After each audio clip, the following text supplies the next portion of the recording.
the means of how something is distributed. We change the means of how something is discovered.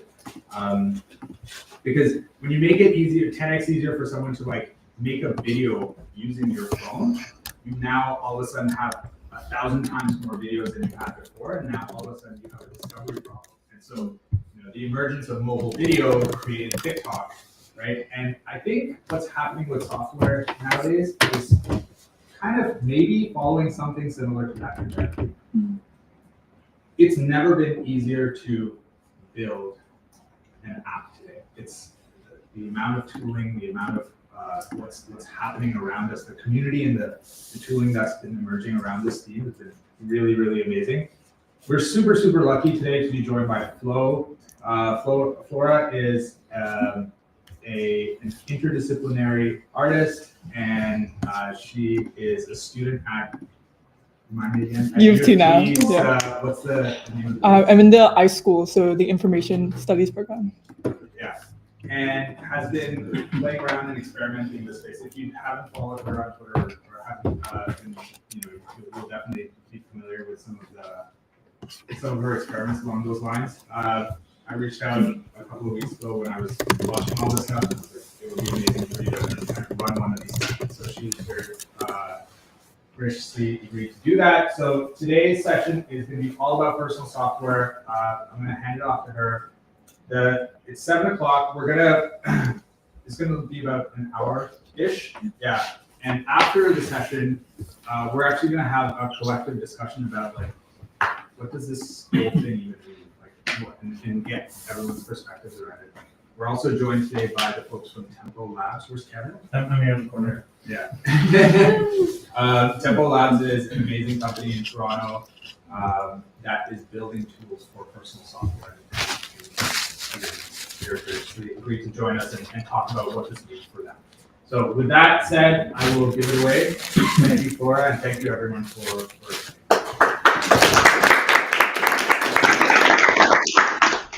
So thank you so much, Tarun. It's really awesome to see all the different community events being hosted, and I'm just really grateful to be here and to be a part of it. So for today, I want to start off with a question. How long would you all say you spend looking at a screen per day?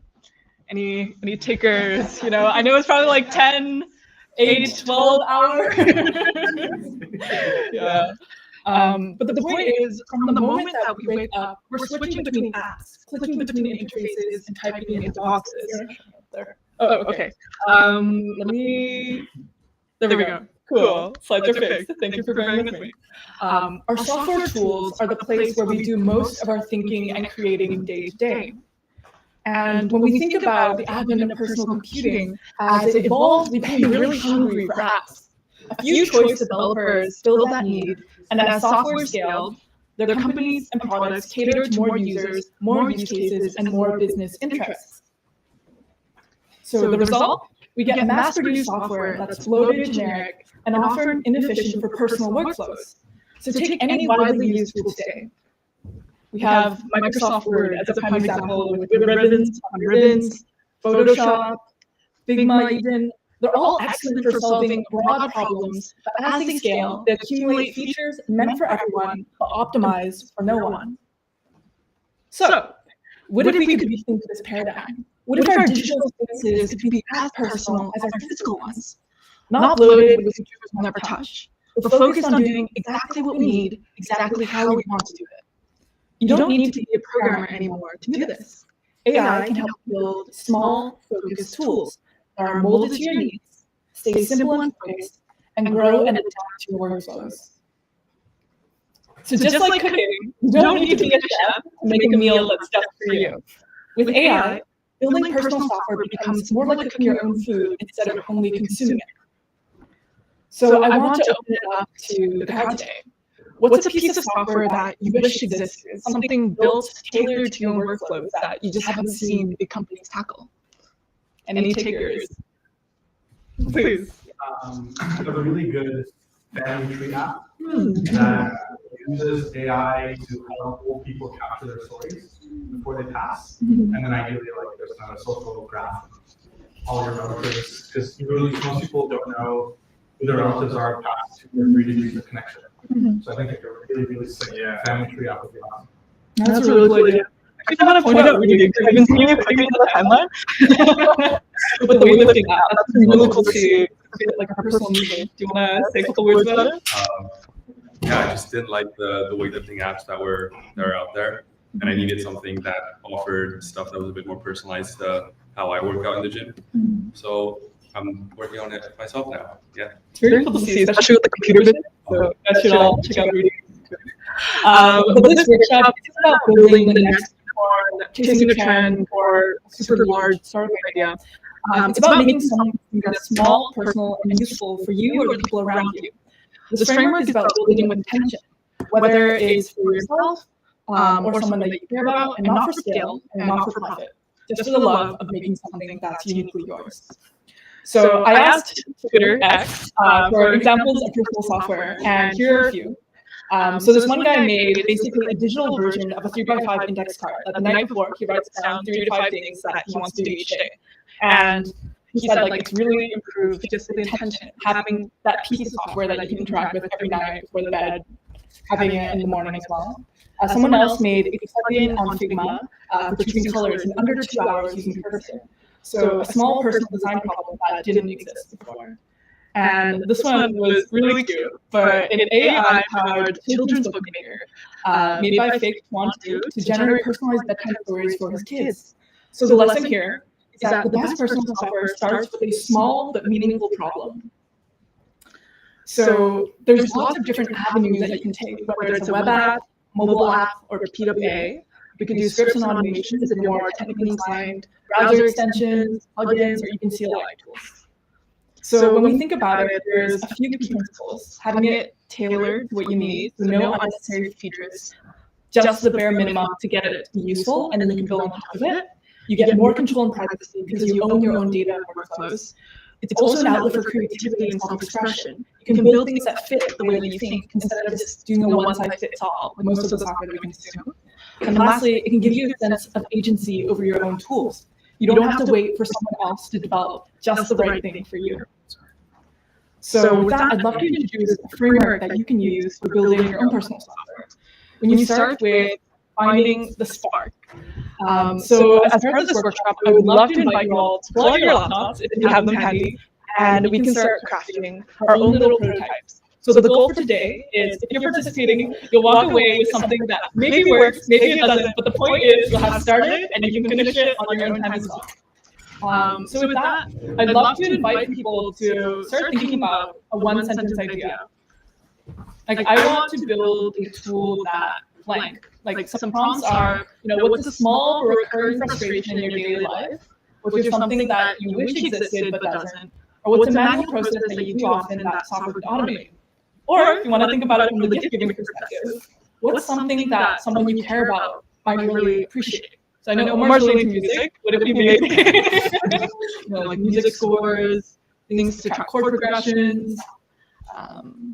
So I'm curious, do folks want to share, what's been on your mind? If you could have one small focus tool, what would it be? I can share one. Please. My sister is a huge reader. She reads a lot, but she doesn't like good reach recommendations. I think it's always lacking something. There is something where she can put in the latest books that she read, which might have gone on. Yeah, better books. Cool, like the personalized book recommendation engine. That's a really sweet idea. Especially for a family member. Anyone else? So we had Danielle. Yes, please. I had this idea of figuring out which model was good at mimicking tweets. So right now, manually making tweets of people, like I wrote those pages and just copy paste into a document. I kind of want to build an extension where just click a button, it gets you like those copy tweets and what they are and to so very simple tool that I use that to my email after. So like scraping tools, yeah. And I get top performing tweets with all the engagement metrics. Gotcha. So like do analytics before other people. Exactly. Okay, very cool. Yeah. Anyone else? Any contenders? Last one. I know you all have your laptop out. I see you're writing something, so I'd love to hear it. Please, Kate. I was able to tool that makes middlemen out of the products that I have. Well, just not. Same. Popular idea. And then find the Canadian products. Oh yeah. So I'll also walk you through an example that I can show you in terms of the prompting process so that you can see what the process was like while going through it. So maybe one might be, I want to build an app that lets me create digital gifts for my friends. So just keep that prompt in mind. Next, with each of your individual ideas, I want you to define a core moment. So let's narrow this idea down into a single core action. What is the one thing that your tool needs to do in order for it to be successful? Does it log something? Does it generate something for you? Does it scrape tweets, remind you, automate something? If your idea needs multiple features, let's first scope it down and focus on one key action first. So for some of these examples that folks mentioned, what might be that one key action? Does anyone want to share? No one bites. But for this gift idea, maybe it's I want to be able to create digital canvas gifts and send it to a friend. So I can be our one action. Cool. And with that being said, let's start building the minimum viable utility. Once we have the smallest, most useful version in our minds, we're going to think about how we can make it real today. So let's start off without thinking about authentication, not even databases if we don't need to, and no complex setup. So instead of an API, maybe we could start with a JSON. Instead of a full app, maybe we could start with a local file.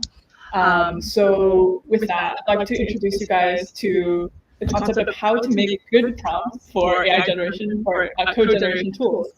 And I've made a Notion doc and a short URL that you guys can all go to, and it'll have some of the guidelines so that you can have them all in one place. But if we click on it here,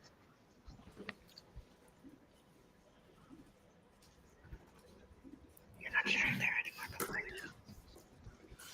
So I'm just going to move this here for a second.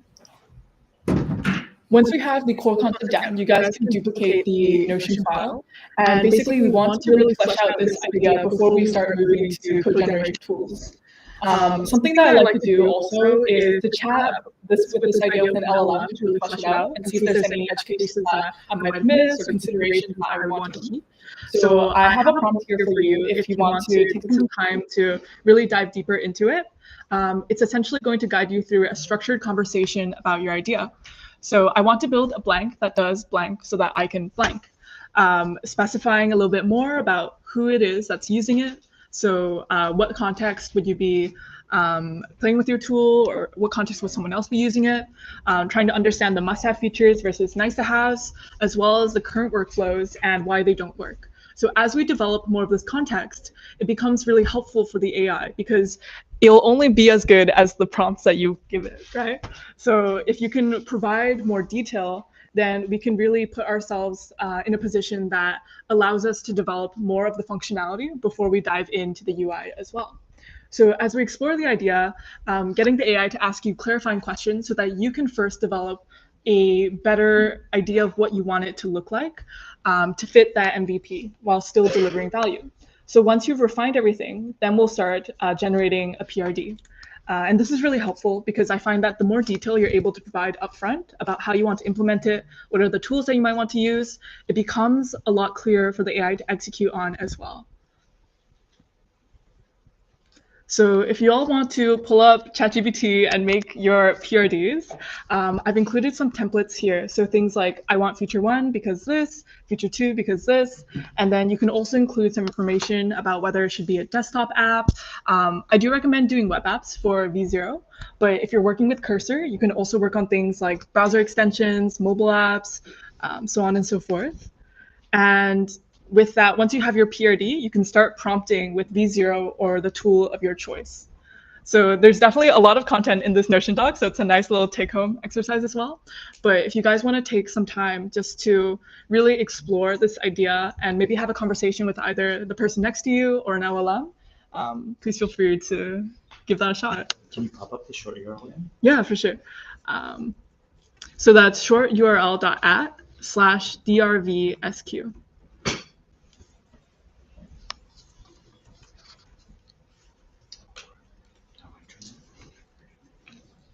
Does everyone else have Wi-Fi here at 535?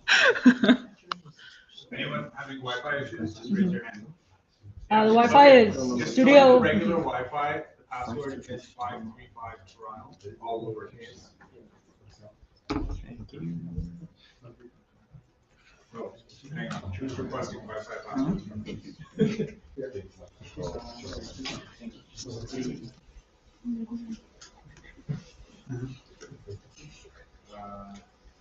Where'd it go?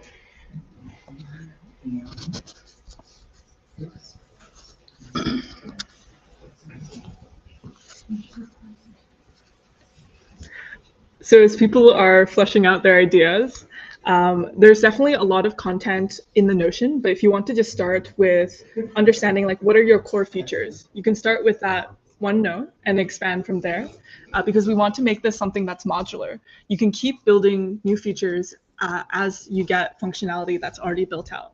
So instead of building your dream app, trying to one-shot it, all the components, starting with something that's very focused and very intentional. So I'll walk you guys through some of the examples that I've done in the past to give you more of an idea. So for the gift app, the prompt that we started with was, help me design an audio recording component that records audio from my machine.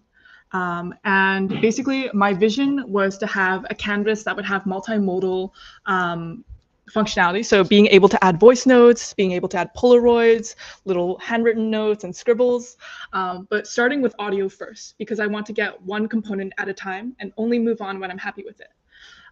So as we keep prompting, you can see that we're building out, okay, now I can add photos. Here I can add a scribble. Here I can add the voice note, but the functionality and the UI looks very bare bones, but maybe it works.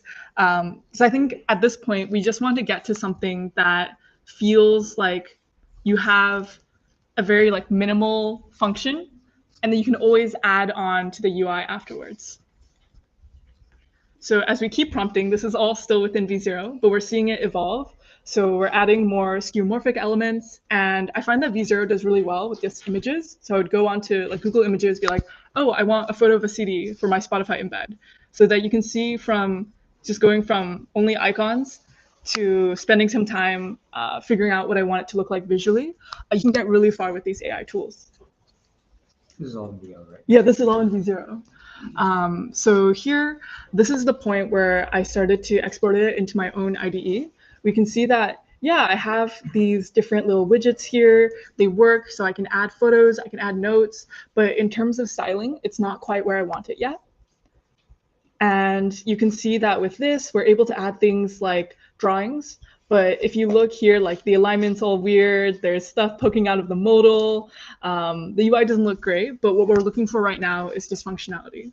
And I find that once you're able to eject it into your own IDE, V0 makes it really easy because there's a MPX like command line that you can just copy and then paste into your own terminal. So I want to ask, like, if everyone here has access to V0 and like an IDE of their choice, whether that's Cursor, VS Code, Windsurf. Cool. And how are we doing with the PRDs? Could you go back to the short URL? Yeah, for sure. If anyone. Or is this, so this example that you're showing here, this is your own gifting app that you were talking about, right? Yeah, that's correct. And then is this prompt, or these set of prompts in the Notion somewhere for people to recreate, or is this just you're showing kind of how you built this app yourself? So this is an example of how far you can get within V0.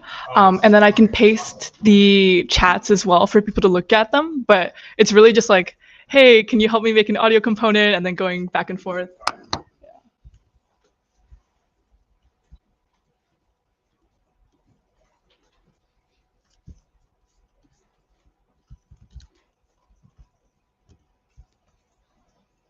So I'll add these chats to the Notion as well if people want to read through. But I think it's most helpful to try with your own PRDs. So is there anything that folks are struggling with? I'm curious how the status is there.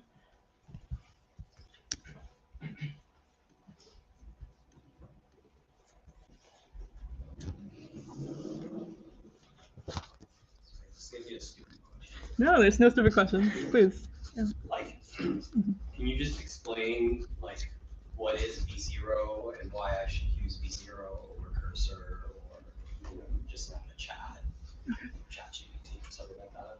Yeah, that's actually a really good question. I find that for each of these tools, they have strong suits attuned to different disciplines. So V0 is a tool by Versal that's really good at generating UIs. So basically, if you want to build something from like a web app to generating graphs and charts to even 3D components, I find that it does really well to help you envision the UI. Whereas with tools like Claude or ChatGPT, it can be really helpful when you're writing the PRD and trying to flesh it out in a conversation. Because with V0, what we have is a chat interface on the left-hand side. On the right-hand side, there's a block that you can preview the different code snippets. So it's good for rapid iteration, but I would say when you're fleshing out your ideas, that's best to do in written form first. As for IDEs, Cursor is a fork of VS Code that lets you essentially augment your workflow with an LLM like Claude. And you can ask questions about your code base. You can ask it to fix bugs for you. But I find that if you're just trying to do rapid UI exploration, V0 is really helpful for that. So after you're done your PRD and whatever text chat, Mm-hmm. you paste that into V0 to start on the UI. Yeah, that's correct. Yeah. Cool. How are we doing for the PRDs? Nice. Yeah, this might take some time. And I also have an example PRD at the bottom for a recipe/meal planning app. So I've also pasted the, let me change the screen share to this Notion. So this is a PRD that I made with ChatGPT after going through some of these points here. Where basically I want to create a web-based app for personal use to manage recipes, plan weekly meals, and generate shopping lists. And then from there, I fleshed this out with ChatGPT. So having some feature specs like recipe management, recipe list view, recipe detail view, as well as meal planning. So it's a little bit larger in scope, but seeing how far that we can get with this. And I've also pasted this chat that I've started with V0 just with the PRD. So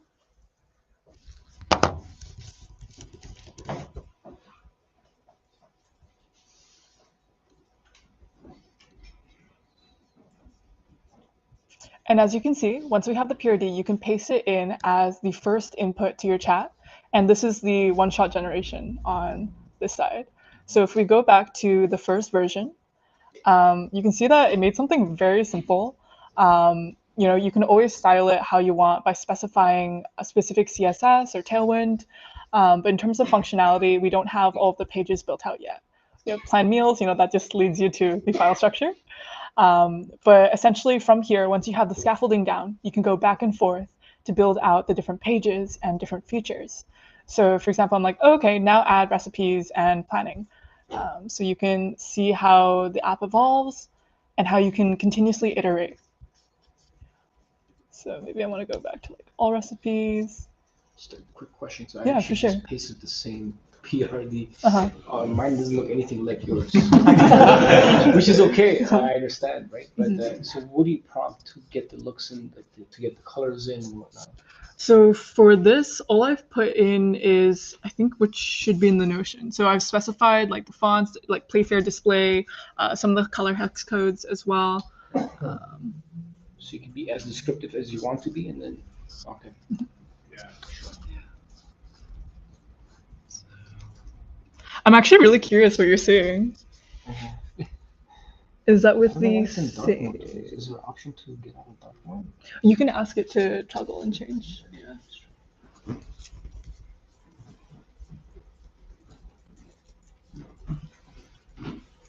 Cool. How are people doing?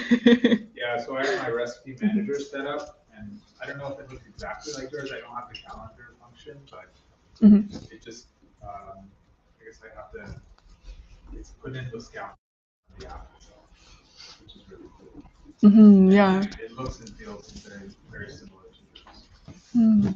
So I think with the calendar, that's a few prompts in. As you can see, we're at V3.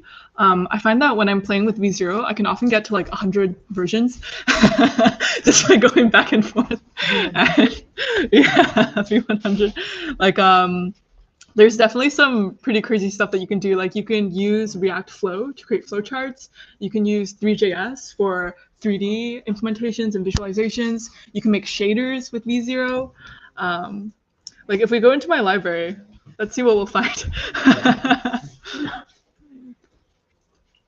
Are you on the pro plan? I am on Pro, so in case that Does the free affects. one use up a lot of tokens when you're just like using it? Yeah. So you get a limited amount of tokens with the free version, and then on Pro, I believe there is no cap. Like I very rarely hit caps on V0.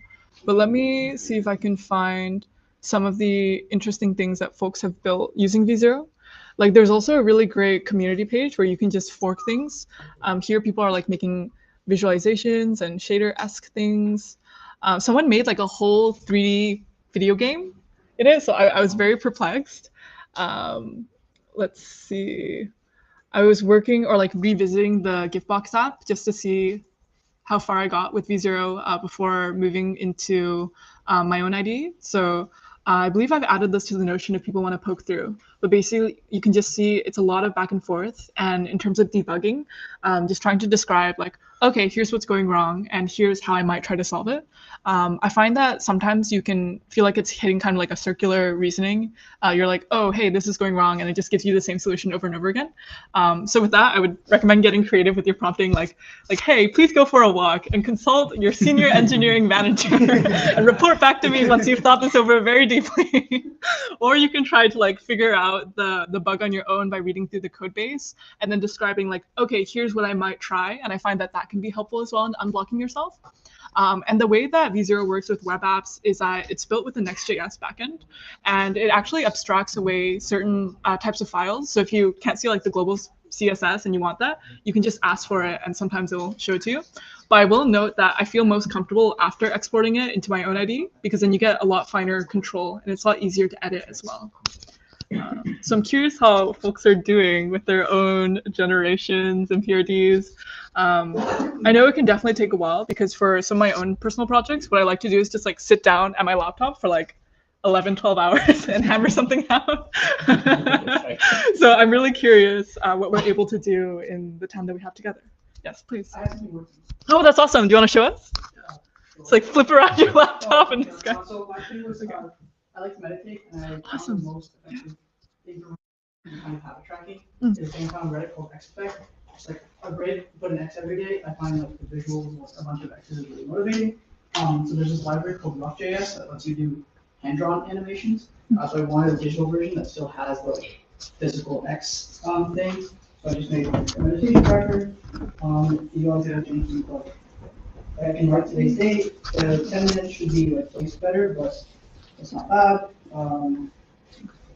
It has like all the months, and then you can also click on the day to add. It did all this extra, which is nice. But yeah, like meditation duration, techniques, some extra notes about it, and then as soon as I'll save it on the front end, and then it's nice because I can just deploy it live to yourself.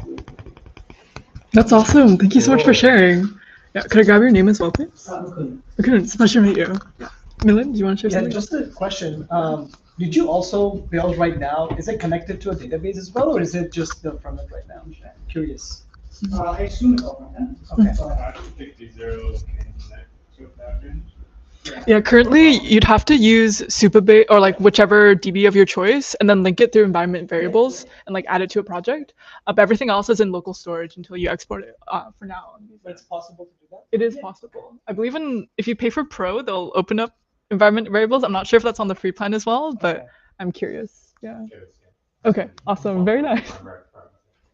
I have a question about this like user persona part of your PRD. Mhm. How often does this like actually influence the output? I would say that for me, I don't usually include the persona. I just created a prompt and I was like, "Hey, ChatGPT, write me a PRD," and then I slapped that in. I think, like, if you were to do a really young demographic, maybe it would adjust the fonts to make it more legible, or like play with the colors. Like, I'm really curious because it's non-deterministic what the system might take away from what you give it. One of the things that when I'm writing a product spec, Mm. I'll ask ChatGPT to ask me questions Mhm. about the app and kind of have a conversation, but it's prompting the question instead of me prompting the question. And also use voice for response, which I'm a big fan of. So that makes it feel like the PRD process makes it really fast. Yeah, I think that's a really great point. Like, how can you have more of a constructive conversation with the LLM to better identify like what blind spots might be or like what features you might want? Yeah, I think you can give because it's so easy to speak and say, okay, I want the meditation app, but I want it to track and like physical crosses or whatever. Instead of typing that, it's just faster. So. Has anyone played with the DeepSeek R1 recently? Oh yeah. That has been game changer for me. Really? I'd love to hear more. It's really about. I like to start with an empty base. One thing that I found very helpful with these models is that when you lead them in one direction, they stick to it and they won't leave you unless you start a new chat or anything. So I try to give it very basic details and think of it as like a team partner. And I've been recently using it for some of my own work for an MVP I'm working at my company. And just really thinking of the user research plan, completely forgetting of all assumptions and all sort of bias that I have as a person about this industry, starting from scratch. And every time would sort of rethink and reason the process of, okay, wait, well, maybe they don't know this, let's backtrack. Maybe they know this, backtrack. And just seeing the thinking process of how it approaches something as it's simple to do research script, but it's very difficult to do very well when it's not leading, and it has been game changer. I think it's probably true for things like our requirement documents too, because we already have that inherent bias every time we're working on something, and that shows when we write it. And I feel like these tools are very helpful in completely abstracting out of the bias that goes with this thinking in general. That's a really good point. Like, especially with the chain of thought that you're able to see with DeepSeek. Yeah. I'm curious through which interface you're accessing the chat. Like, is there an app that you recommend, or do you use like Olama? So I've just been using DeepSeek R1 for it. What's the interface that you're interacting with R1 with? It's like chat. Okay. Just curious. Yeah, gotcha. They have Yeah. an account you can connect with. Yeah. No,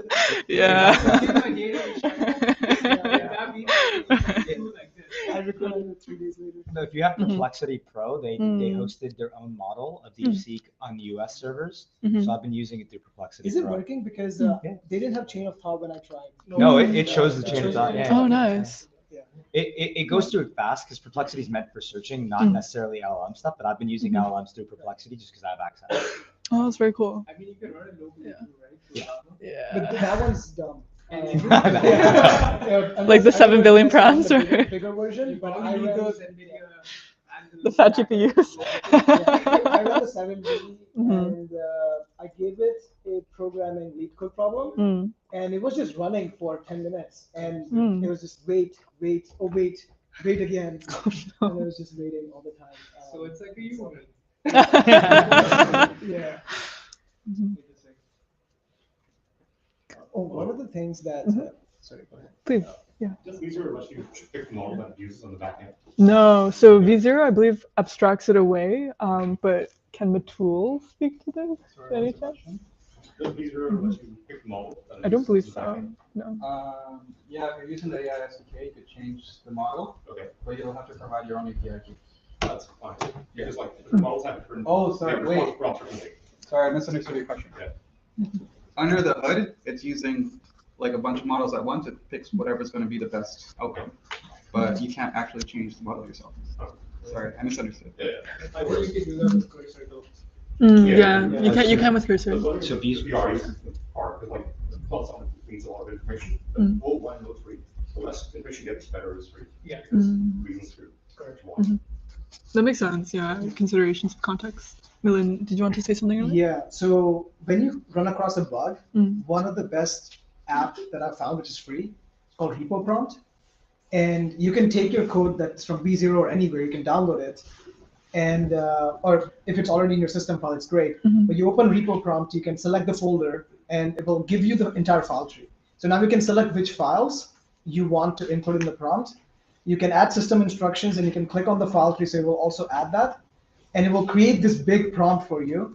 And if you're trying to solve a bug with a reasoning model, you can just copy that entire prompt and give it to O1 Pro if you have access to O1 Pro or DeepSeek R1. And this has solved a lot of query bugs for me in the past that none of the models were able to solve. So when you come across a problem and you get stuck into something, Repo Prompt is one of the best prompt creator out there today. Interesting. Repo Prompt. Repo mix that just dumps the whole file into one text file. That's really handy as well. Yeah. Just do npx repo mix or something like that. It just dumps the whole file. Wow. Okay, Repo Mix. They're both pretty good, I think, but in different ways. Interesting. What's repo mix do? Just takes the whole folder, like all the files in the folder, and dumps it all into one text file. So that you can just copy paste the whole thing into ChatGPT. Oh, I'm surprised that it allows it with the context window. Well, yeah, it tells you how many tokens it has. 100,000. Uh-huh. 200,000 recently, so it's probably getting more and more feasible. Gotcha. But I've definitely had projects that were over that, and I just needed, you can tell it which files to not include, so a bunch of shed CN type of stuff, just throw that out, and then you get. There's this website called Get Diagram, where you're exporting an idea and doing it more technical. It will, and the prompt is open source too, it's somewhere on the repo. But you just put your repo and it will give you the architecture. So I find this very helpful for any, like, I usually will use Terminal as like step 0 and then just write the rest myself. So this tells you exactly what the architecture, the generated code base looks like, and you have at least an idea if you use some of the random architecture. Can you even ask the questions of like how the data is flowing from say one to the You other? probably could. I don't think this tool is generated for that. So I think it generates the diagram in Rivet.js, so you should be able to paste that and then like paste some repo code into anything else to deal with that. Yeah, we have a bunch of errors because I don't know, this guy's like, it kind of went viral on Twitter. Oh, I see. No, that's fair, honestly. I mean, it's open source, so you can always use your own keys. Yeah. Mm-hmm.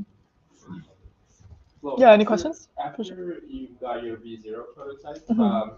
your next phase of like putting it in the cursor, like what does that allow you to do? What's the reason behind it? Yeah, so I find that for myself, I like to have things in cursor because it gives you a lot finer control over being able to edit specific files and functions a lot easier. When you go into V0, like I'll pull it up here just for a point of comparison. Did you just copy this command in the console? Yeah, that's correct. So yeah, is this, sorry, I can't really, it's a little blurry here, but one of these will say like eject to like download, add to codebase. And then you can use this in your terminal of the IDE of your choice, and it'll import everything as a new Next.js file project. Because I find that when you're here, like if you do things like command and then press, like normally in an IDE, it would take you to like different instances of your function, or being able to have like IntelliSense can be really helpful. And currently V0 doesn't have that.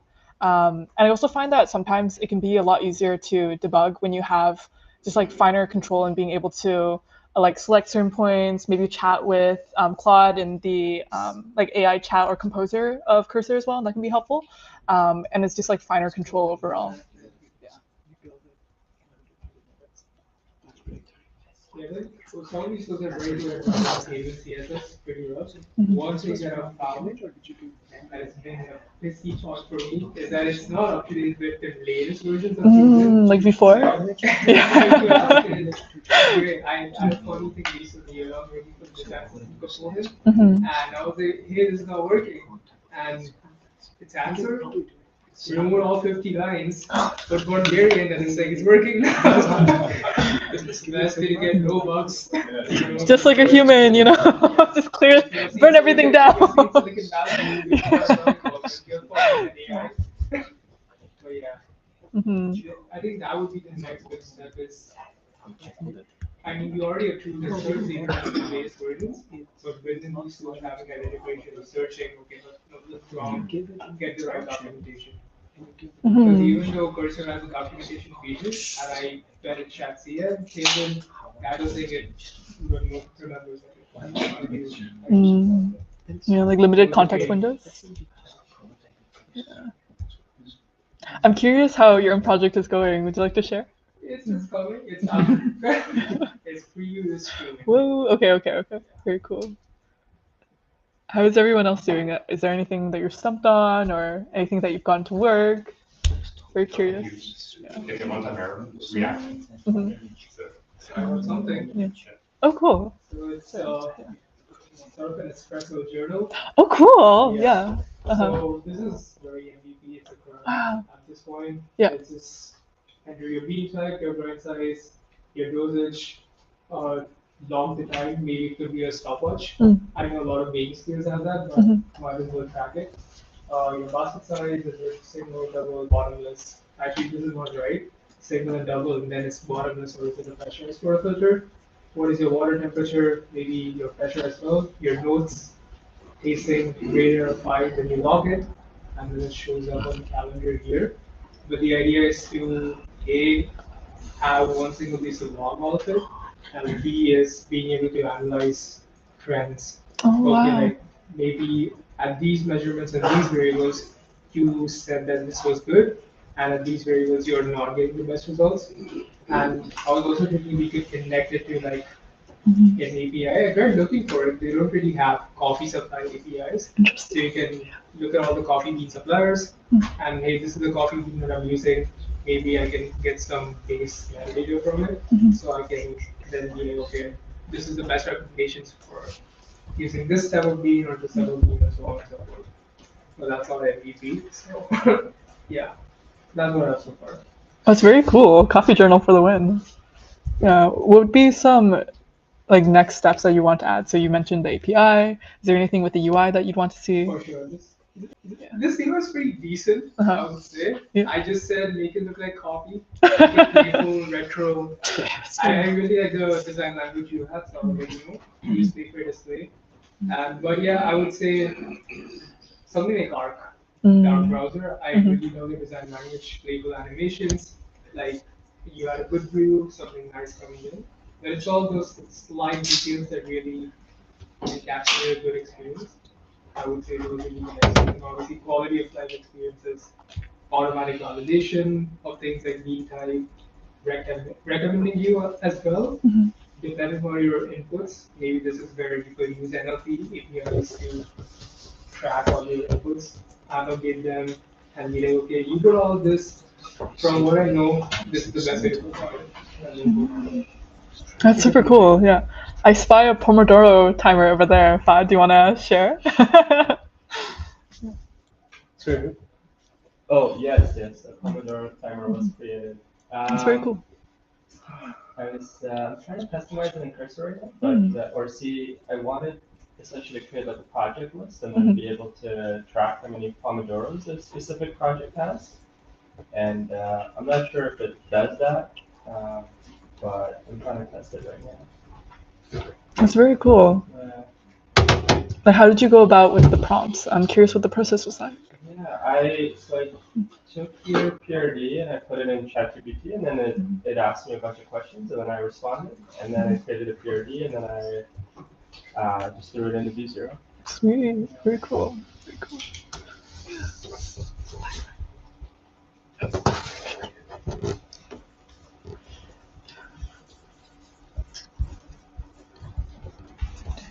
Okay.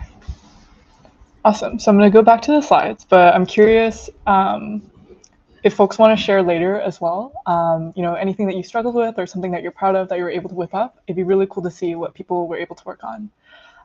So in terms of next steps, once you have something that you're able to start playing with, like having the scaffolding down, here's where you can really use it, tweak it, and let it evolve naturally to adapt to your own workflows. So as you're using it, what are things that you notice that feel annoying or unnecessary? And here's where you can refine the tool to really tailor it to your unique needs. So if something feels off, play with it, but don't overbuild. Like, we don't need to add features just because, like, still trying to be intentional at each step. And if it's a gift for someone, maybe you can give it to them at this point and observe how they react. What would make it better? What's something that you could add to make it feel even a little bit more special? So maybe ask yourself, with what you have right now, how can you add one playful detail? What's a fun way that you could enhance this interaction or this workflow?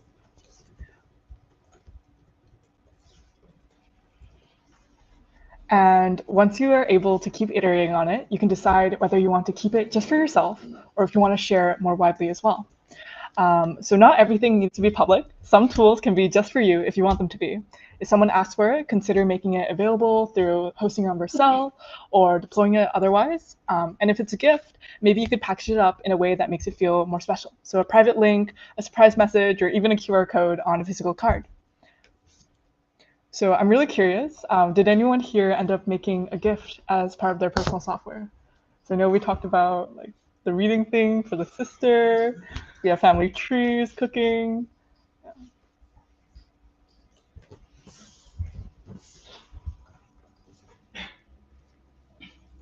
I'm gonna pick Kian. What did you build? Yeah. I am on my work laptop. So I'm here. Oh, v0.dev? It should be in the browser, right?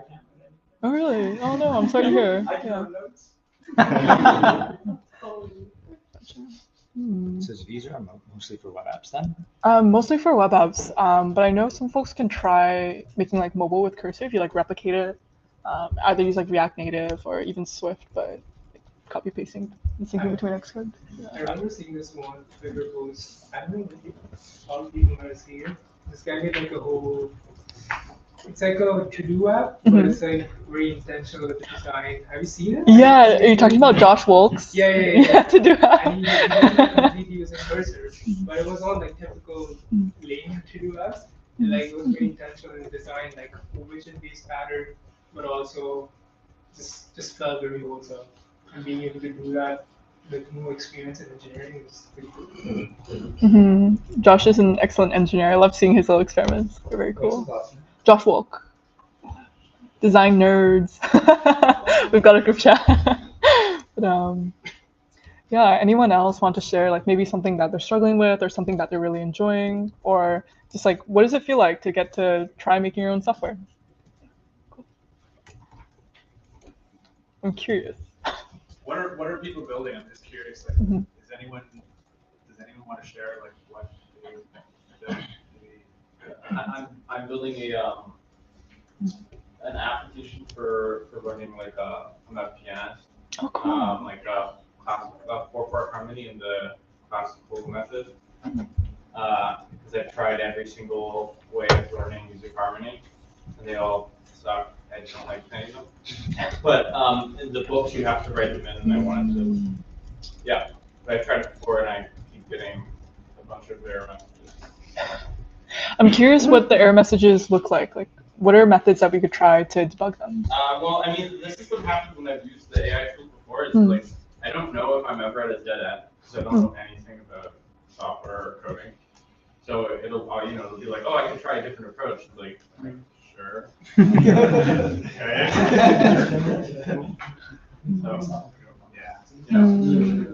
I find that with these types of projects, it can often be helpful to try breaking it down to like smaller steps before feeding it into the like generative code. Because when the prompt is like broad, it might just not even know where to start. So with the harmony, like what does it look like? What would make it useful?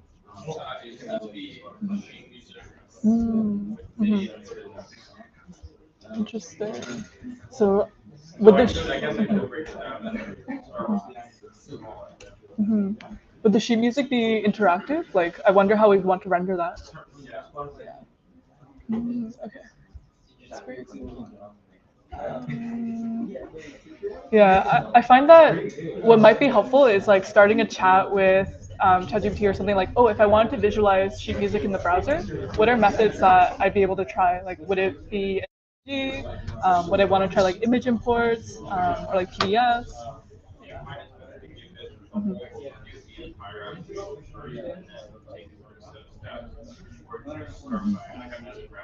Mhm. I think it's helpful to outline what the intention is. So at the highest level, like what does it look like for it to be successful? And then ask it like, how can I break this down into more manageable steps? And then tackle that one by one so that you're not kind of like trying to eat an elephant by just gnawing at its leg.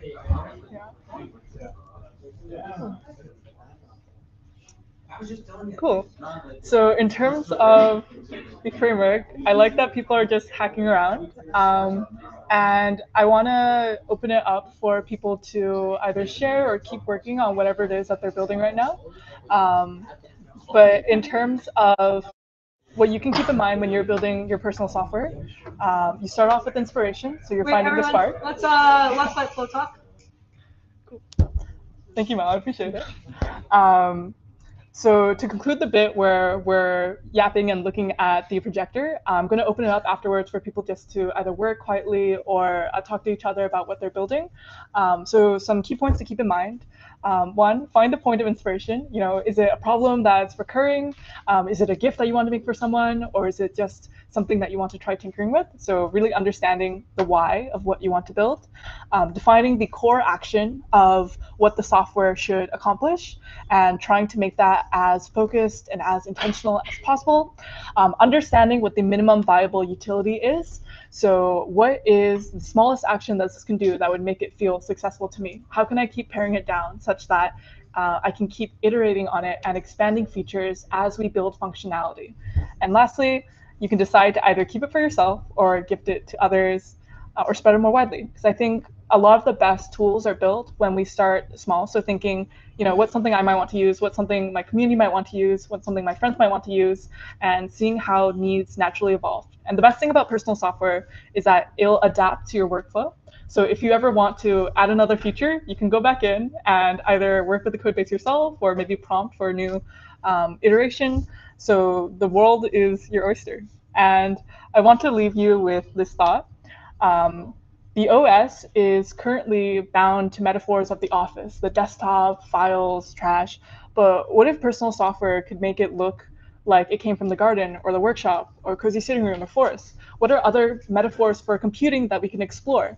There's still so many possibilities waiting to come to life. And now is the best time to do so. The tools are at your fingertips. And I want to leave you with the thought that truly anyone can cook. So, what will you build? Yeah. Thank you.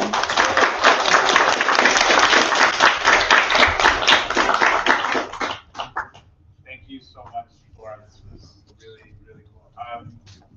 So I think there's so many directions this conversation can go. I think there's like a whole like theory of what personal software means, like in our lives. There's a whole like technical track of conversations we can have. There's a whole like kind of industry kind of set of conversations we can have.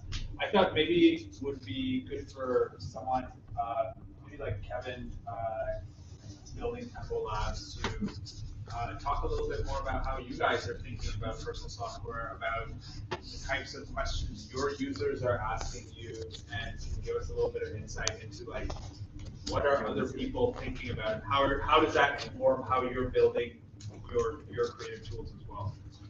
Yeah, totally. So everyone, nice to meet you. My name is Kevin. I'm yes, I can. Hi everyone, nice to meet you. I'm Kevin. I'm one of the founders of Tempo. Tempo is a code-first alternative to Figma. It's actually very similar to V0, like you've seen, or a lot of these other kind of AI visual builders, like Bolt or Lovable or any of those types of tools. So we've been around for approaching 2 years now, a year and a half. We launched in December. If you want to support Canada, don't talk about V0, talk about Tempo. But I don't blame anyone because totally they've got the word out there a lot more than we have. I mean, a couple of quick thoughts. So for us, I think really what we are excited about is the evolution of roles within actual software teams, right? So like what you're seeing, there's obviously Cursor that has really taken off in terms of, you know, serious developers that are building real world software. And then recently, obviously, with Bolt, Lovable, tools like Tempo, what you're seeing is this whole group of people who are not traditional coders, right? That don't live in kind of like a traditional code editor that are now able to build software.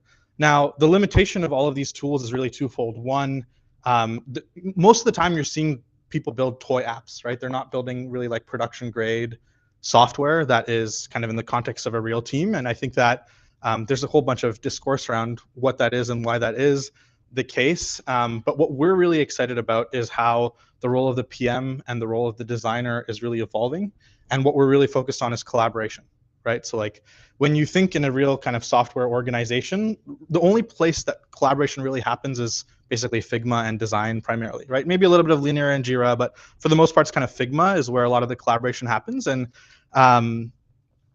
you know, with the power of these new AI code models, I think the market is realizing it's faster to go from idea to code than idea to design and then design to code.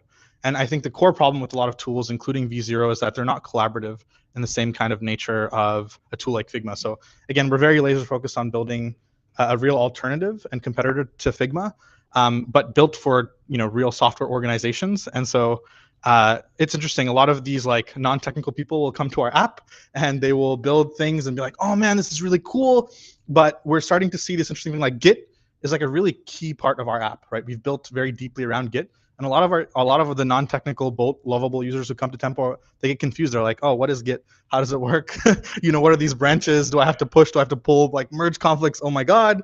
So I would just say like that's kind of what we're doing. I think just to maybe share some thoughts on the space, I think that we really believe that every product manager will become a technical product manager, right? I think that the ability to really prototype your ideas rather than just write a text spec with ChatGPT, post that into Linear, I think is really, really exciting. We think that every designer will become a design engineer and that designers will ship code, if not straight to production, at least as a better handoff to their engineering team than just kind of a Figma link. We really think that image-based designs are the past, and we're excited about building kind of a code-first design tool.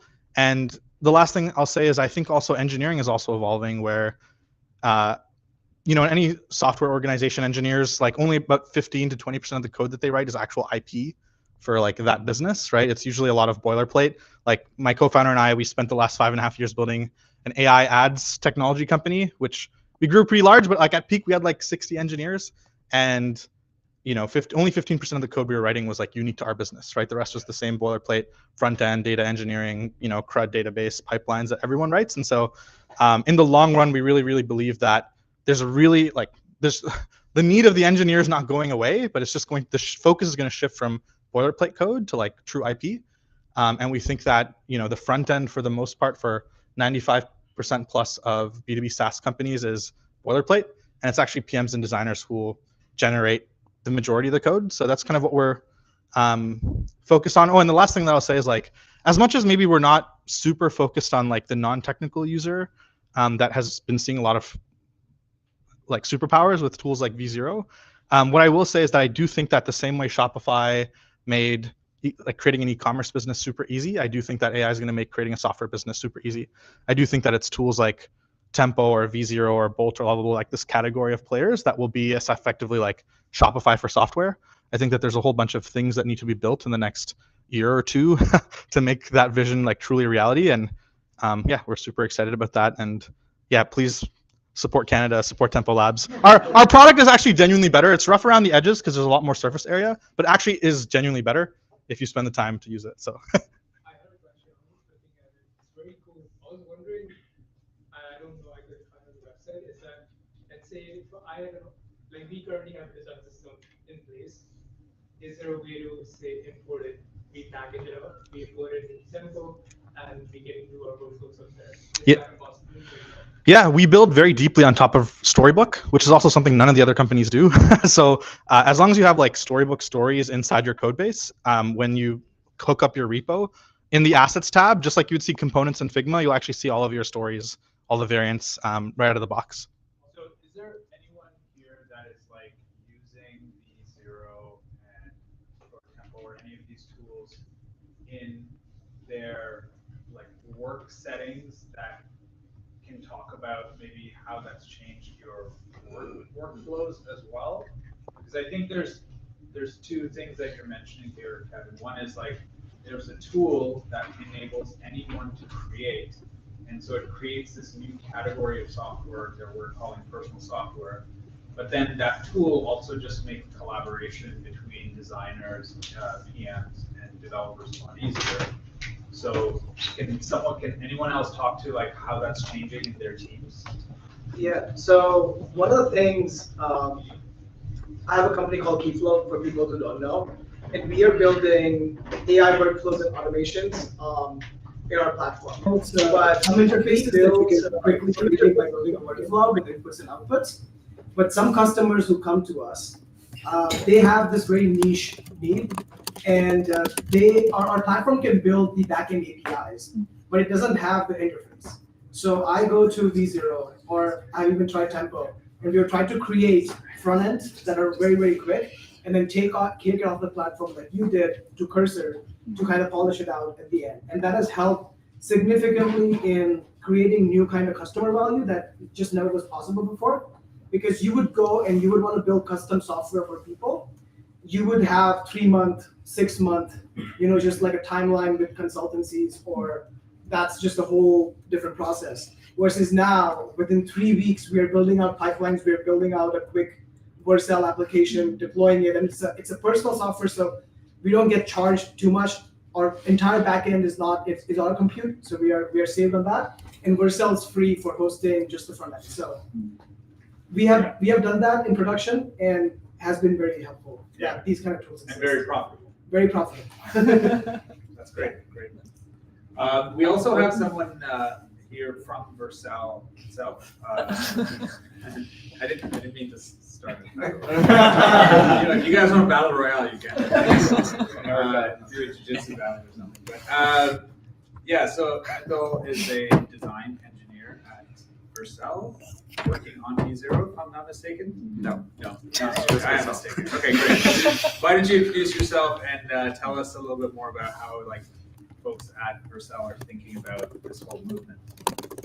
Yeah, so I'm a design engineer at Vercel. I've been there for about 7-8 months maybe.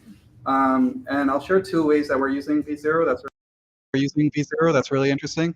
One is our brand designer. For whenever we're doing something like super creative, like using shaders or anything 3D, so like for our conferences and stuff, he just jumps in there, thinks of these random wild ideas. We just launched one today called Fluid, and like the shader was 90% of like his idea and the work. He just did it, and then we give it off to another guy that's like really good at 3D stuff to actually shape it out. The difference here is that yes, the 3D guy is good at the 3D code part, but the design part, how it feels, like the overall flow of the fluid or water moving around is going to be the designer itself. That's one very good example. I think another great example is actually we build V0 within V0. So our designer, every time she's like thinking of a new problem or something like, where should I place this button or something like that, she would actually just send a screenshot of V0 to V0 and be like, hey, what do you think of this? How would you build out this layout? And then from there, she would probably go put it on code herself or ask another engineer. And then I guess the third example, since V0 is a Vercel product, it's indexed on Next.js and our own code base. So if I'm stuck on something particular that's very Next.js specific, I can just go ask V0 and like it will probably give me the best answer of any other LLM, despite it running, I can't share this, but other LLMs underneath. But it's indexed, it's trained on our code bases and stuff like that. So it's the best for that use case. And yeah, those are some examples. Same question as a Tempo guys. Yeah. Is there any? I know there's one way you design systems of your own to Vercelis NPM. Yeah. I personally haven't had much success adding custom NPM packages to V0, and they always, for whatever reason, they don't detect the properties correctly. Is there, in the future, do you see that being a potential where it could be as simple as, hey, import this code base and put these components, and now whatever I generate from V0 uses my design system and my design language as a whole? Yeah. Instructions. I'm not on the V0 team, but like what I do know, I could be wrong if any coworkers are watching this. To my understanding, we're probably going to use ShadCN, and then you can set up your own config based on your own styling, and that just customizes all your existing design system components, and that would be the ideal use case. And then in terms of the npm stuff, I know this could be like outdated information, but we do have a bunch of packages already preloaded, so like Framer Motion and stuff like that. I've actually not tried. I haven't had issues in a long time to install a new package. It feels like we have everything. So I'm unclear on that part, but I hope that answered your question. Yeah. I think we have a question over here, or that Sort of Yeah. maybe in line with what you're asking about the packages, and maybe you can't answer this, but I noticed at one point in time Vercel acquired Rep. Yeah. Is that potentially going to be something that is incorporated with V0 to be able to search quickly and pull in relevant, modern, uses for packages Good. so that it's up to date? Good question. I do not know the answer though.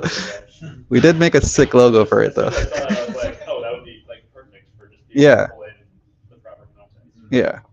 We'll see. Yeah, we'll see. Just sort of really fast GitHub search. Yeah.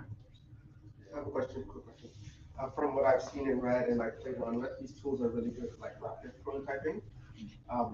Would you say they can, like, you can ship production ready apps with these tools now? I would think so. I've personally, I would not say I'm an expert prompt engineer to get that far, but in terms of the way I use it, I also have a bias as I'm an engineer. I know what's going to be wrong and right. It does help me quite significantly, like to get to a almost production ready point, and then fix the small bugs that are there. Like I think I talked to Flo about this earlier. Like it gets you 80% of the way there, which 90% of the time is the easy part. And then that 20% part is like the details, so making sure caching is correct or connects to your database. I think even getting that 80% done really quickly is very beneficial. Yeah. 20%, where do you do that? You do that yourself, I guess. On Cursor or like you can still in For me, I would doing Cursor or or such. I would just add, like, from our perspective, it's really purely a function of size of code base. So like Also sub 50,000 lines of code, sub 15,000 lines of code, like 80% of tasks you can actually do pretty well. I think it's the other 20% where you get stuck in these rabbit holes and like you basically need human intervention. But I think production ready is a complex term. I think it's just a matter of like size of code base right now. It's like sub 15,000 lines of code. It's good to go, and we're taking the bet that will only grow. Like Gemini, for example, has like a 2 million token context window, but it's not able to usefully make use of that entire context, but that is coming. I think it's just a matter of time. So. Yeah. Oh, cool. Yeah, I think so. The size of code base is probably one thing, and then the other one I noticed is like this complexity of what you're trying to do. Exactly. If you start to like, okay, I want to plug into Twitter and Google Auth, then Replic's pretty much used to. Right. Well, I think there's something that Flo mentioned that is worth talking about is like when you scope down your prompts and you're talking about building things like one component at a time, you can get closer to perfection on a component level, and then you can plug and play and put things together.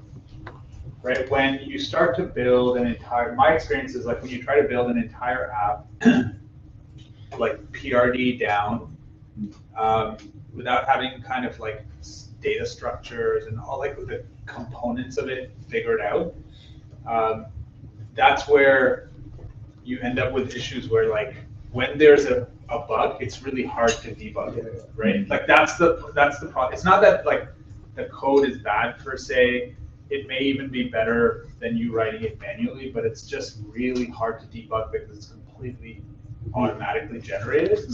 And that's the part. So I think like scoping your question down to a specific component, making sure that component is quote unquote perfect or production ready, then shipping that into the larger thing feels like an approach I've used. That's the approach we use. Like all of our V0 stuff is, we ship live. Cool. But it's just, we try to scope things down. We have a design engineer as well that's very, very actively working on this stuff too. So that's one thing that I think I found to be most useful. There's like one kind of question that hasn't really been brought up, or comment I'd like to make here, is that there's the industry of tools that are building that are like in this space, right? Like the V0s, Lovables, the Tempos, the Bolts of the world.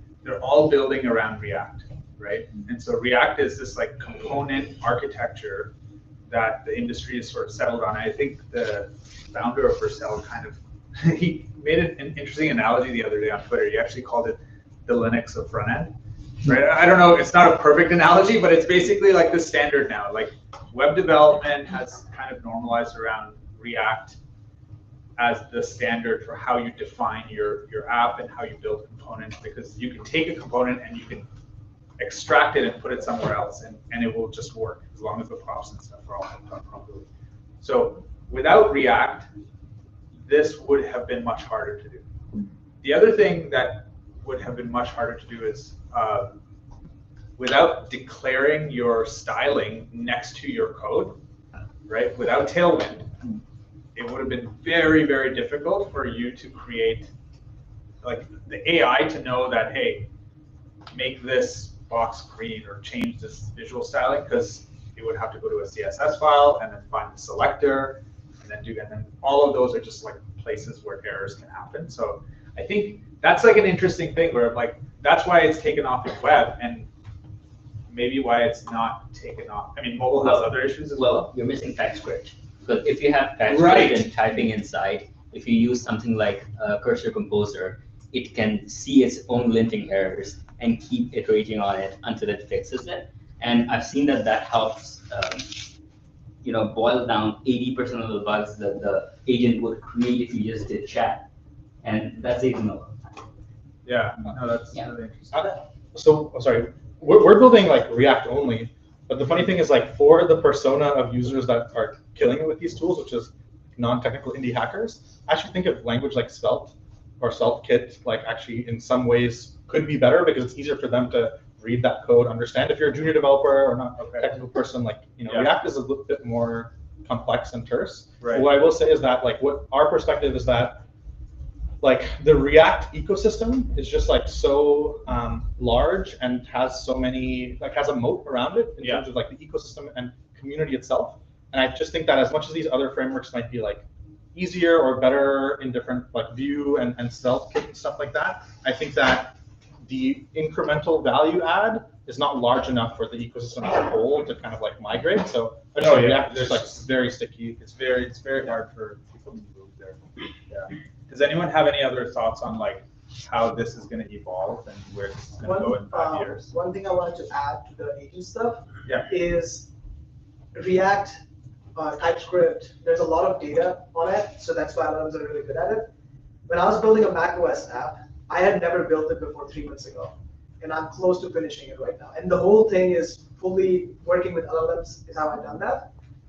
I started with O1, did the whole PRE, got the initial code. Yeah. And the shortcut settings that O1 suggested were completely different. Apple has 3 different ways. There's CG events. So I went into the details because I didn't know anything, but as a software engineer, I was curious, so I kept digging.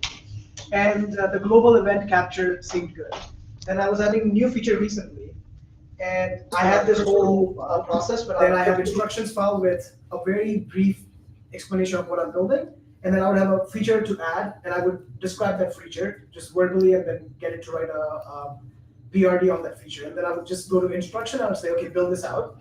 But when I was telling it to build it out, I tried it 3-4 times with 3 different chat windows or cursor agent windows. It kept messing it up. And at this point, people usually say, okay, LLMs are not good enough. But what I found, the prompting technique that worked was, I said, okay, we want to build this feature. First, why don't you help me figure out what your process is going to be like? So instead of starting to code, just give me the list of like your process. I said, okay, I'm going to add this keyboard manager. I'm going to add shortcut manager. I'm going to do this. I said, okay, why are you making a shortcut manager? You already have a keyboard manager. Why don't you use that? So I wanted to essentially know why its first thought was always to create a shortcut manager.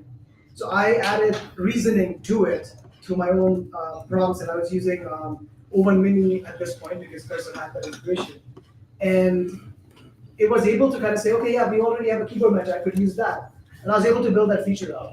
So I feel like if you are trying from a non-technical perspective going into AI coding, using it, opening a separate window and asking questions on why it's making certain decisions and reading the window instead of trying to like retry code 5-6 times helps a lot, because you might actually learn something cool. You have, a teacher that can literally answer any question in any way you ask. So that has really helped me when I think about AI coding. I feel like I'm becoming a better architect of software as well, not just a fast coder. Yeah, everyone's learning. Taking that one step further, what I do is I have two chat windows. One is O3 Mini, and the other is Claude. Claude is the one that does very well at writing code and figuring out what to edit. O3 Mini is terrible at it, but it does very well to like ask Claude, why are you doing this, and so on. So you just have it in two different cursor. programming That's amazing. It's fun, but it's too manual for me at some points. Yeah, that's a good technique. I'll use that. I have another observation, more so of, I think a lot of these tools, they're good at abstracting the complexity of gatekeeping, right? Before, traditionally, product building, we had no code moment, but again, it's very limited. But now, what these tools are doing, they're abstracting, for the most part, the engineering aspect out of it for smaller softwares and prototype and proof of concepts, and that really makes it accessible for, let's about from a corporate standpoint. Not only product, you can have people in sales, you can have people in marketing, and that collaboration improves so much because the layers of abstraction are completely removed. Now we're purely focusing on output-based design and development process. Maybe not in production for now, but at least a way to, I have an idea, let's see what it looks like, quickly send like a link to your users, validate it very quickly, not only prototype it quickly, but validate this idea very quickly. Yeah. Figma, you could do it, sure, but again, there's so limited to just basic click handling as opposed to a full-fledged interaction. I think the way we talk about personal software as a bunch of software people is kind of like how photographers talked about Instagram when it first came out, and you kind of, there's almost like you almost dismiss it in a sense, and then you realize that like, oh, this opens up the purview. This creates a capability that like was not possible before, right? And I think that's probably the most exciting, the most interesting part of this whole movement to me, is the fact that you have new types of software. Like I think what Flora is talking about, like things that you would never think that belong, like you wouldn't even think of software as a thing, like giving someone a gift that is software. That's cool. That's really cool. I think that's like the, I would love to open it up to folks here as like, just as a thought exercise, imagine like we are 5 years away from, like 5 years from now, what does that world look like? How does this whole thing play a role in that new world? Anyone like willing to just kind of imagine what that might be? And I think we just don't look at screens. Don't look at screens. Yeah. I think the promise of AI should be that we finally liberate ourselves from the computers. I wish that more than 5 years. Yeah. That's okay. true. So liberating yourself from computers. Yeah. So this takes a bit more of a B2B lens. So this is one other thought I want to offer. Like, there's this really interesting thing where Klarna, I think, like a year ago or 6 months ago or something. Customer service thing. Yeah, they basically made headlines because they were, well, first with Salesforce, right? They had like $1 million a year Salesforce bill and like another $1 million a year like Deloitte implementation bill on their CRM. And they're like, screw this, we're gonna like just shut down these contracts and hire a team of engineers to build like our CRM in-house. It's gonna be much more custom to our, so it's like personalized, not from a consumer personalization perspective, but personalized from the perspective like that business is now, instead of buying SaaS, they're building in-house. Yeah. And YC, like Harj from YC, then reposted almost like a request for startups being like, hey, we believe in like the customization of enterprise software, right? What Klarna did, we believe that like everyone is going to do, right? The fact that, Benioff and these other guys are sitting there collecting like $1 million a year to do nothing is going to end, right? And so like, and everything moves in pendulums, right? So it's like there was in-house on-prem software, then there was cloud SaaS. Now it's almost like going to move back to like in-house on-prem. Yeah. And so to that end, I think something we're super excited about, and we think a lot of people will do, is this idea of building or supporting this trend of like bringing core SaaS apps back in-house and building them like very customized and personalized to that business's use case. Yeah. And really, I think, to us, we call it, and I probably shouldn't say this publicly because someone else will probably copy this, but chapter 3 of our story, like we call it like the open CRUD initiative, right? So it's like any like multi-billion-dollar SaaS company that's just a CRUD app, there should just basically be like a really strong, really good collection of open source, and then basically a set of tooling and services alongside to help enterprises customize that. So that's something that like, anyways, we really see in the future. Now that's one thought, the only smaller, like in the more medium term, like that's gonna be a bit easier to approach. Like one other interesting thought I want to share is like, I think that human labor is actually a really, really untapped upsell in like the industry that exists today, right? So you now have this like market of like literally hundreds of thousands, if not millions of people that have never built a piece of software before that are like able to get 80% of the way there with AI. And when it comes to that last 20%, they're like, oh shit. And some of these people have money, right? They have budgets, they have money, they have like resources that they would like to get it across the finish line. And I think, I was talking with Wes, like some of us, and even Tempo, like that's part of our business model as well, is like, hey, we'll get you from 80% to 100%. And we'll use humans as part of that, but it's like, it's really doubling down this concept of like service as software, which is really what AI is. It's like the inverse of SaaS. So summarizing both points, inverse of SaaS is kind of what's happening. Yeah, that's cool. That's super interesting. Thanks for sharing. Anyone else? I mean, one of the things we see with our customers is that as soon as you give them a chat window, you stop using your interface altogether. They expect the whole thing to be delivered through your chat window, and if it's hallucinating, they get angry. So I'm thinking one of the things that we're going to try out soon is generative UI, leveraging a lot of it. 5 years down the line, dream world, you have a default view of your app. You have default components that you want to show people because, some things are just context specific. Like I work in the health tech industry, people don't understand a lot of things, so you have to view it a certain way. But then you just start talking to the UI, and the UI almost molds itself to what it thinks you need. So a biohacker would need graphs and all of these things, but someone like a 70-year-old grandfather would just need, just tell me what my cholesterol is, right? And what do I do about it? And those are very different UIs. It's hard for a single company to do both of those things very well. But if we have to not define UI at all, or not define UI too much, then that's something that's super cool. Yeah, I think so. One interesting point there is, and I'll open this up as well.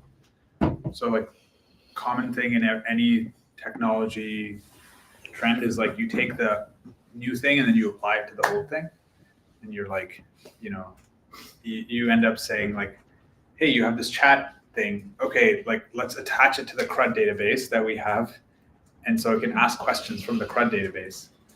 Then you're like, wait, what are the things that you think are going to exist in 5 years that could not have existed today because of this new thing, right? Like there's just new types of apps. They're not CRUD apps anymore. They're completely different. Can you kind of imagine what those apps might look like? I don't know. I'm not a big fan of it. What's that? The entire notion of agent experience. I know a lot of hype behind it, but I think it could work very well given that the investment in artificial intelligence goes away from just generative text to something more robust. Like I know reinforcement learning is being put into a lot of these chatbots, but there needs to be a new paradigm on how these models work. Because at the end of the day, hallucinations, sure, for smaller proof of concepts, it's not that decisive. But for bigger things, it scaffolds into so many issues. And then you're trying to change your tire when the car is running. And that's always what happens with the remaining 20%. Agent experiences are one way of being able to solve that. But A, come up with a better paradigm for machine learning and how we come up with these models. And B, which a lot of designers and developers always miss out on, is accessibility of applications. sure, you can say an agent will do everything for me, but that's what the software circle tells us. But when we talk about consumers, there are so many different personas with different varying technicalities and skills. There needs to be a middle ground. Sure, you can automate it, but they would still need something to look at. That, okay, this is clicking this, it's going through this, it's done, boom, I'm finished.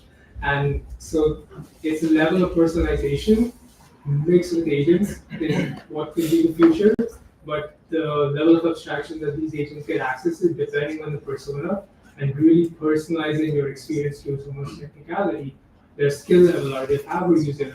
I think being able to understand all these variables and then personalize that experience to each one, I think that could be the future. But I don't know how we get that. Yeah. If anyone's curious on the personalized software, but in the other way that you mentioned, which is everyone gets their own interface. I don't know if you guys know this person, but Ben Hayek, he has very prominent designer, worked on Apple Vision Pro, and right now also I think on SpaceX.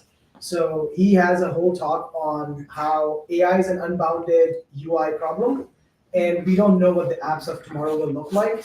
But he has some really good paradigms that he covers in his talk. You can find it on Twitter. So I would definitely recommend anyone who's interested in this. And What's his name again? Sorry. Ben Hayek. And one of the other thing that I'm seeing a lot right now, I have a friend who just got into YC. They haven't launched yet, but he is launching a stablecoin startup. And I was talking to him yesterday, and he said there are tons of stablecoin for business companies in this batch, and the team that he has is pretty solid. So my understanding from that insight is that stable coins will come very fast, like very soon than we thought they would for businesses. And that combined with models getting better and agents getting better, I think we will have a separate economy that will just be running with machines paying each other. It feels a little science fiction-y right now, but seeing how Trump admin is pro crypto and stable coins for businesses are launching today, and US is very good at adopting new tech, especially in the e-commerce section. I can definitely see agents just doing transactions with the stable coins programmatically very soon. Yeah, my question of what implications this has on proposing software. So, like, open source is the reason why we can do what we can do today. All the involved in open source data, open source libraries, compose libraries. And Google and Microsoft now will have to consider a lot to this over years. So if everyone can build their own app, that's just a problem. And what incentive is there for companies to open source code? What incentive is there for companies to open source code that they're not working on code themselves? Like if they're just prompting and composing software from existing blocks, are we like locked into stagnation? Sorry, maybe I don't fully understand the question. It's like the incentive to contribute back to open source. Yeah, because we're not really building new libraries. We're just composing existing libraries to build new applications. I guess so the broader thing is okay, if you're not contributing to open source, then where's that data for these models actually coming from? Right? I think there's a collective benefit. So, but ignoring that because most people are selfish. I just don't think 10 years from now, people will care. The fact that it's open is kind of you're giving away a video. It's like when you share a photo or you share a video, you're literally just giving away the file, right? Whereas before, people were protective of that IP. We're oh no, you need to buy it, right? But now it's literally the act of sharing is the value because the distribution is the value and getting people to use it is the value. So doing it in the open means that it can be run anywhere. It can be. There's probably I don't know. I'm not sure if that answers the question, but I think how people think of software as this asset to protect rather than a thing to share, and the value will come in the sharing. Probably, maybe I would answer. And that ethos that's essentially open source. That's how people operate in open source, but it might not be called open source. Right? Do we have a thought over there? Oh, just an additional comment. That is a problem that so I used to work at a search engine, and one of the big problems there is everyone's seeing Google AI summaries pop that used to be the kind of default trade-off with working on the internet, is that you publish all your content, some search engine is going to hit your website, scrape it all, and then provide much easier access. You're delivering your content, and you're allowing search engines to collect it all for the trade-off. But now, like, every website that was created, like, let's say 3 years ago, that's already sitting in, like, there's like 4 or 5 individual search indexes. But now, like, because of the iPhone, there's a lot more, but like, there's no incentive to create that anymore because you don't get the users. Right? Before, you would, like, if you had some really niche recipe blog, you would get a lot of users, but that is a problem in, like, at a different level, on the higher level. Cool. Or any final notes? Great event. I think as software becomes easier to build and as barriers to entry lower, we'll see just different modalities that previously haven't been imagined. Like, what are ways that you might be able to observe in your everyday life that could be augmented in a way that you just have never considered before? Yeah. Like, what are different modes of software that we might be able to explore with these new tools? And also, how are ways that you can personalize it, not just for yourself, but for others as well? And I'm very curious to see how it'll continue evolving as we adopt new paradigms. Cool. Well, thank you so much for sharing your experience. Please,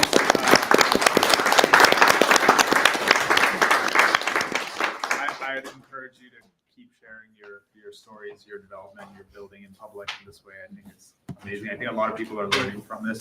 Hopefully everyone here found some value in this. I'd also like to say thank you to the 535 team, Melody, Fod, lovely, everyone, amazing space. And we love having these events here. So thank you to Studio 535. And yeah, thank you to everyone. I like to see familiar faces. I like to see some new faces. So thank you so much for supporting this event series, and you can look forward to more very soon. I think there's some leftover pizza and stuff, but feel free to stay.